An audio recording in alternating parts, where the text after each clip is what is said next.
The glass tower of the Pinnacle Convention Center gleamed under the Chicago sun, its steel and crystal facade a beacon for the nation's elite. Inside, the Summit of Progress busied a gathering of tech pioneers, policy shapers, and thought leaders. At its heart stood Dr. Lena Harper, a 34-year-old data scientist and keynote speaker, poised to deliver a vision for equitable AI. But in the polished lobby, a storm was brewing. Lena's name, reserved for the exclusive Suite 7A, had vanished from the access list, replaced by a white sponsor's whim. What began as a clerical error would unravel a system of exclusion, ignite a reckoning, and redefine a legacy led by Lena and her billionaire husband, Marcus Tate. Lena's heels echoed on the marble floor as she approached the check-in desk. Her tailored navy blazer and silk blouse radiated quiet authority, her coiled hair swept into an elegant bun. At 34, she was a force, author of Data for All, a TED Talk star whose ideas on AI fairness had sparked global debate. A silver bracelet from Marcus gleamed on her wrist, her only adornment. The summit had courted her to set its tone. Her reservation for Suite 7AA private space for keynote prep confirmed weeks ago. Yet, as she handed her badge to the receptionist, Claire Evans, a chill of instinct warned her this moment would test her. Claire's smile was thin, her eyes avoiding Lena's. "I'm sorry, Ms. Harper," she said, scrolling her tablet. "Your name isn't listed for Suite 7A. Perhaps the general lounge? It's quieter, just past the escalators." The words were polite but sharp, a dismissal cloaked in courtesy. Lena's pulse quickened, but her voice stayed steady. "There's a mistake. My team reserved Suite 7A. It was confirmed." Claire's smile tightened. "I don't see it. The lounge is available." Around them, white attendees flashed badges and glided into VIP suites, their privilege a key Lena had to forge. Lena's jaw set. She'd navigated rooms that judged her skin before her credentials. "No," she said, each word a stake. "I meant Suite 7A. My husband, Marcus Tate, finalized it with the director." Claire's composure flickered. Marcus Tate was a name that shifted markets, a black venture capitalist whose quiet power loomed large. She murmured into her headset and stepped away, leaving Lena to stand, a pillar of defiance. The lobby hummed with dealmakers, their glances grazing her, some curious, others indifferent. Suite 7 as glass door taunted, its promise of focus hers by right, yet denied by a system that erased her. Minutes dragged, each a silent insult. The manager, Paul Grayson, emerged, his gray suit pristine, his smile a practiced shield. "Ms. Harper, a mix-up," he said, his tone conciliatory but hollow. Suite 7A was reassigned to Mr. Ethan Caldwell, a platinum sponsor. Ethan Caldwell, a white tech CEO, lounged inside, his laughter seeping through the glass. Lena's fingers tightened on her badge. "Reassigned?" she said, her voice low. "Lethal. You mean overridden? Without notice?" "Why?"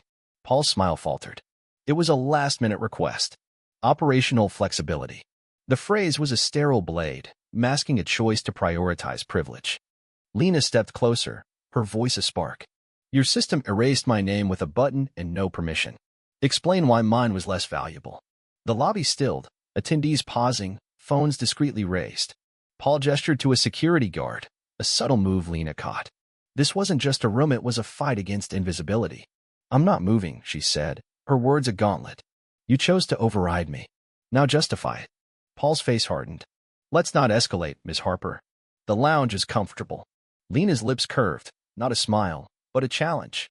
"Comfortable is how systems like yours thrive. I'm not here to make this easy." The air crackled as a black Bentley purred to a stop outside. Marcus Tate stepped out, 6 feet 2 inches of restrained power, his charcoal suit whispering wealth. His bronze skin caught the chandelier's glow, his eyes locking on Lena. A billionaire who moved industries, he was now a husband wielding truth like a blade. He crossed the lobby, the crowd parting. "They made you wait?" he asked Lena, his voice a low rumble. She nodded at Paul. "They gave my suite to someone else. I don't fit their VIP profile." Marcus's jaw flexed, fury cloaked in calm. He turned to Paul. "You gave away my wife's reservation." "The keynote speakers." "Explain." Paul stammered. "Mr. Tate, we didn't know she was your wife." "An oversight." Marcus's voice seared, never rising. "You didn't need to know she's my wife. Her name is enough." He pulled out his phone, displaying a confirmation email for Suite 7A, timestamped, with Lena's name bold. "This was sent to your system. Who authorized the override?" Paul paled, his hands clasping. Mr. Caldwell's team requested it. He's a sponsor. Lena stepped forward. And I'm the guest of honor. You chose his comfort over my contract. The lobby held its breath. Then, Dr. Margaret Wells, a white sociologist in her 50s, glided forward, her beige dress a diplomat's flag. A summit regular. Her books on social equity were lauded, but her smile was patronizing. Lena, I overheard, she said, her hand on Lena's arm. This must feel awful, but sometimes, people like us must pick our battles. Lena's gaze was steel. People like us, she repeated. This isn't a misunderstanding. It's a system erasing me. Margaret's smile froze. I meant working within the system, not against it. Lena's voice cut. The system erased my name. Your advice isn't empathy, it's compliance. Margaret retreated, her flush a silent defeat. By afternoon, Marcus stormed a boardroom where the summit's organizers and Pinnacle's executives sat, their unease palpable. He stood, a prosecutor in a charcoal suit. In the past year, 19 guests of color had VIP reservations overridden here. 15 went to white attendees of lesser status. All without notice. A projector flared, a spreadsheet of names and dates exposing the truth. Paul's hands shook. It wasn't intentional, he said. Marcus's voice was a blade. Your flexibility excludes by design. You erased my wife, the keynote speaker, for a sponsor's whim. That's a flaw. He revealed Paul's override log, time-stamped. Your choice ends now. Marcus demanded Paul's dismissal, the override system's end, and the appointment of Priya Sharma, a South Asian manager once excluded, as head of guest services. The board, cornered by truth, agreed. Paul left, his career in ruins. The system began to crack. At 3 p.m., Lena took the summit stage, her crimson dress aflame against the indigo lights. Her voice was clear, a bell through the auditorium. I was invited to discuss systems. Today, I'll talk about erasure.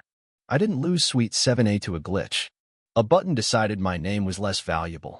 The audience leaned in, a tech CEO pausing his live stream, a professor gripping her pen. Systems don't fail by accident. They're designed to prioritize privilege. This isn't about a room, it's about every name erased. Applause swelled, but Lena silenced it. Don't clap for me. Clap for the systems you'll dismantle.